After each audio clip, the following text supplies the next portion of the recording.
राज्यों में होने वाले चुनाव से पहले बजट पेश करने को लेकर सुप्रीम कोर्ट अब 23 जनवरी को सुनवाई करेगा। इस सिलसिले में सुप्रीम कोर्ट के वकील एमएल शर्मा ने एक जनहित याचिका दायर की है। याचिका में अपील की गई है कि केंद्र सरकार को 1 फरवरी की बजाय 1 अप्रैल को बजट पेश करने का निर्देश दिया जाए। कोर्ट ने याचिकाकर्ता से कहा है कि वो इस संबंध में जरूरी दस्तावेज और कानूनी प्रावधान सामने रखे।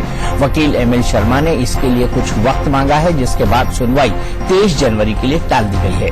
याचिका में कहा गया है कि जब तक राज्यों में चुनाव पूरा नहीं हो जाता, तब तक केंद्र सरकार को किसी भी राहत या योजना का ऐलान करने से रोका जाना चाहिए।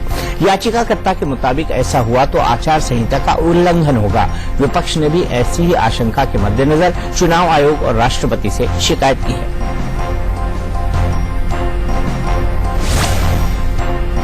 दरअसल 2012 में भी ऐसी ही स्थिति बनी थी। उस समय भी 5 राज्यों में चुनाव थे।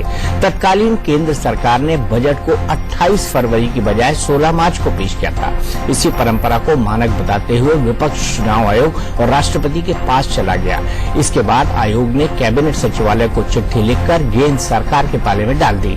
आयोग की चिट्ठी में उस समय की सारी प्रक्रिया परिस्थिति का ब्यौरा है। साथ ही विपक्षी दलों की ओर से दिया गया ज्ञापन भी है। विपक्ष को लग रहा है कि बजट के जरिए सरकार लोक लुभावन घोषणाएं कर चुनाव को प्रभावित कर सकती है।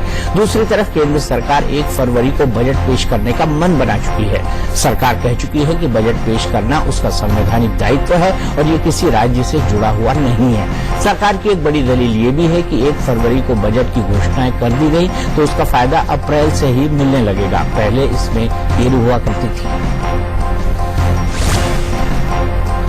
अंदर की बात यह है कि 5 राज्यों में वोटिंग शुरू होने से ठीक पहले बजट पेश करके बीजेपी ने विपक्ष की घेराबंदी कर दी है।